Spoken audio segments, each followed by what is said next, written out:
मैं और पापा खिलौने बेचने के लिए बाजार जा रहे हैं। तुम दोनों घर पर ही रहना, अकेले कहीं बाहर मत जाना। सुंदरबन जंगल में लाडो नाम की चिड़िया अपने पति और 2 बेटों के साथ एक किराए के घोंसले में रहती है। लाडो और उसका पति दोनों ही बहुत मेहनती है।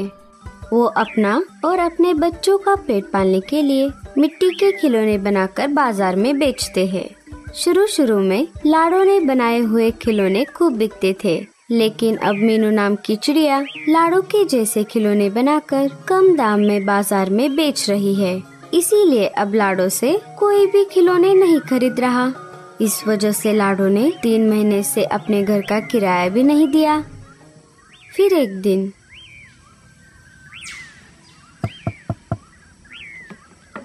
अरे ओ बच्चों, तुम्हारे मम्मी पापा है क्या घर में?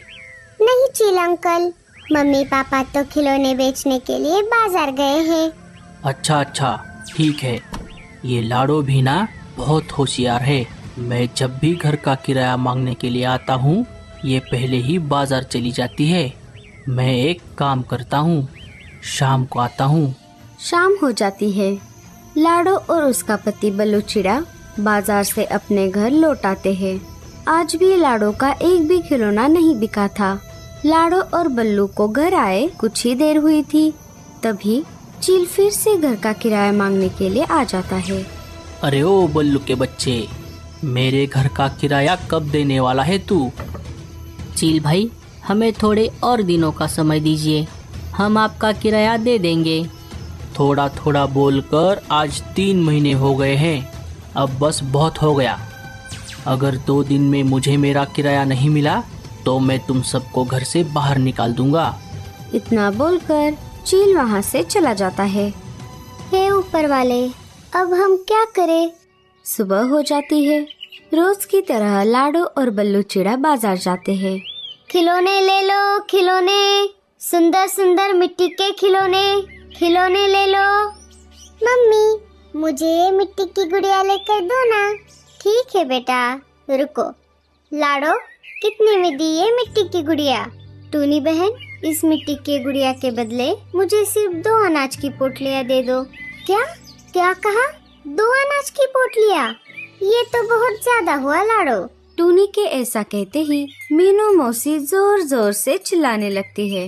मिट्टी की गुड़िया ले लो, मिट्टी की गुड़िया के बदले सिर्फ 1 अनाज की पोटली। जैसे ही टूनी ने मीनू मौसी की आवाज सुनी, वो उनके पास चली गई और 1 अनाज की पोटली देकर उनसे मिट्टी की गुड़िया खरीद ली।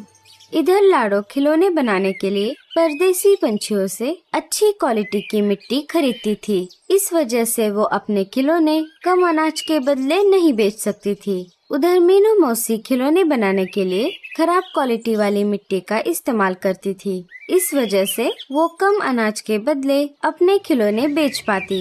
बच्चे घर पर अकेले थे। भैया, मुझे बहुत भूख लगी है, रुको, मैं घर में अनाज है या नहीं देखता हूँ। सोनू देखता है, घर का सारा अनाज तो खत्म हो गया है। मोनू, घर में तो अनाज नहीं है, रुको, मैं तुम्हारे लिए बाहर जाकर अनाज लेकर आता हूँ। मैं भी आपके साथ चलता हूँ भैया। नहीं मोनू, तुम घर पर ही रुको, मैं जल्दी से जाकर आता हूँ। मुझे अकेले घर पर डर लगता है भैया, कहीं शिकारी पंछी आ गए तो। हाँ, वो भी सही है, लेकिन हमें एक बात का ध्यान रखना होगा, हमें मम्मी पापा के घर आने से पहले वापस आना होगा। दोनों अनाज लाने के लिए घर से बाहर आ जाते हैं। थोड़ी दूर आने पर उन्हें एक जगह अनाज मिल जाता है। अरे वाह, कितनी अच्छी फसल है, मुझे तो बहुत भूख लगी है। अनाज जमा करते समय हमें इधर उधर भी ध्यान रखना होगा, क्योंकि शिकारी पंछी आसपास ही घूमते रहते हैं। दोनों थोड़ा थोड़ा अनाज खा लेते हैं और थोड़ा अनाज अपने साथ लेकर वापस अपने घर की तरफ निकल पड़ते हैं। मोनू, चलो, अब हमें वापस घर जाना होगा। हाँ भैया, चलो। दोनों वापस आ ही रहे थे, तभी उन्हें जमीन से किसी के चिल्लाने की आवाज सुनाई देती है। बचाओ, बचाओ, अरे कोई मुझे इस मकड़ी की जाल से बचाओ, कोई मुझे इस मकड़ी की जाल से आजाद करो। सोनू मोनू नीचे आ जाते हैं। उन्हें फिर से वही आवाज सुनाई देती है, बचाओ बचाओ। भैया वो देखो, ये आवाज वहाँ से आई है। दोनों और आगे चले जाते हैं। तभी उन्हें मकड़ी के जाल में एक बोना फंसा हुआ दिखाई देता है। अरे दोस्त, तुम कौन हो और यहाँ पर कैसे फंस गए? मेरा नाम बोनू है। मैं यहाँ से बहुत दूर परदेश के बर्फीले पहाड़ों में रहता हूँ। वहाँ पर मेरे जैसे बहुत सारे रहते हैं। हमारी एक बस्ती है। दूसरे जंगल के एक परदेसी पंछी ने मुझे मेरी बस्ती से जबरदस्ती यहाँ लाया था और वो मुझे एक शिकारी चील को अनाज के बदले बेचने वाला था।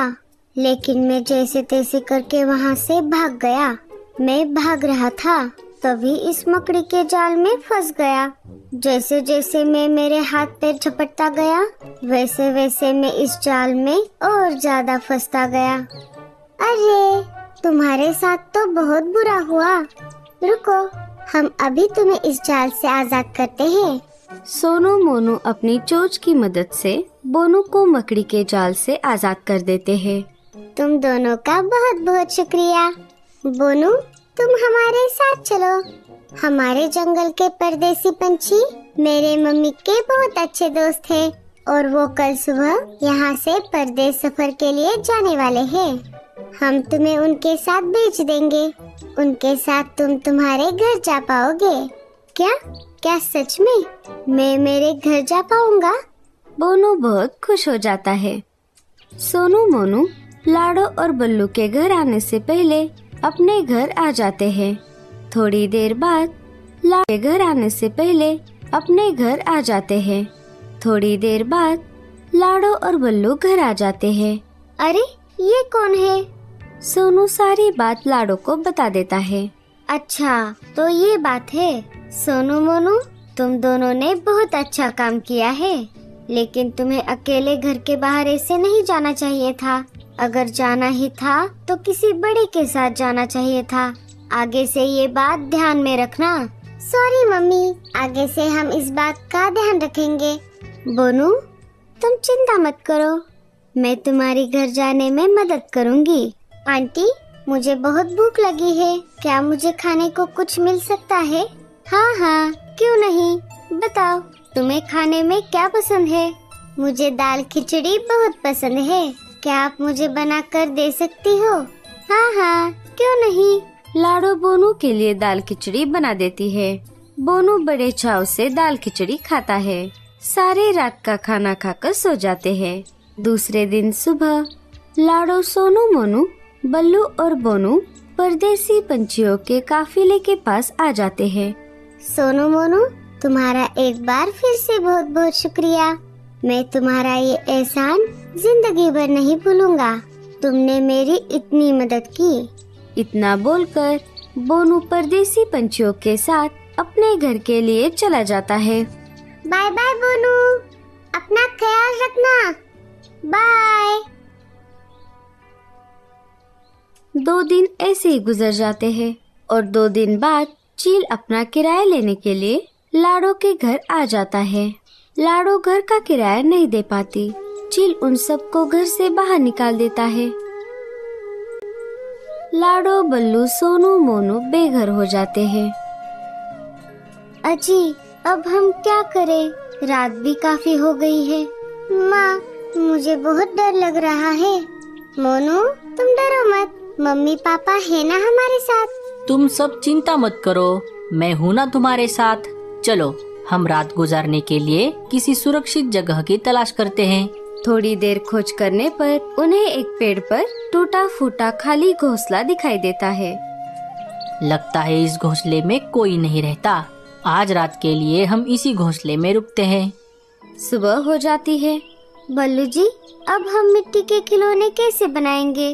परदेसी पंछियों से मिट्टी खरीदने के लिए अब हमारे पास अनाज भी नहीं है। माँ, मुझे बोनू की बहुत याद आ रही है। क्या आप मुझे बोनू के जैसे दिखने वाला मिट्टी का बोनू बनाकर दे सकती हो? मोनू के ऐसा कहते ही लाडो और बल्लू के दिमाग की बत्ती जल जाती है। अरे लाडो, क्या तुम भी वही सोच रही हो जो मैं सोच रहा हूँ?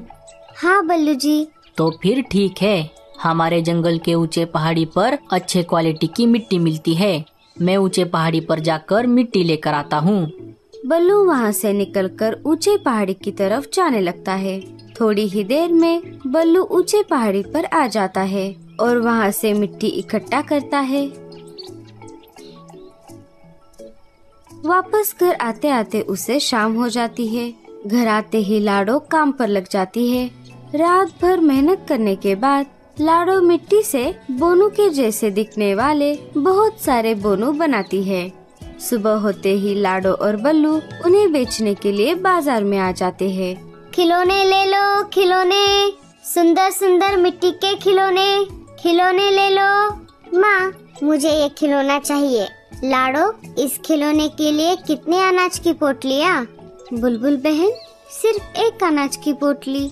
बुलबुल एक पोटली के बदले मिट्टी का बोनू खरीद लेती है। देखते ही देखते लाडो के सारे खिलौने बिक जाते हैं। दूसरे दिन फिर से लाडो वैसे ही खिलौने बनाकर बाजार में आ जाती है और थोड़ी ही देर में वो भी खिलौने बिक जाते हैं। ऐसा करते करते लाडो खिलौने बेचकर बहुत मुनाफा कमा लेती है और भूरे कौवे से अपने परिवार के लिए एक प्यारा सा घर भी बनवा लेती है।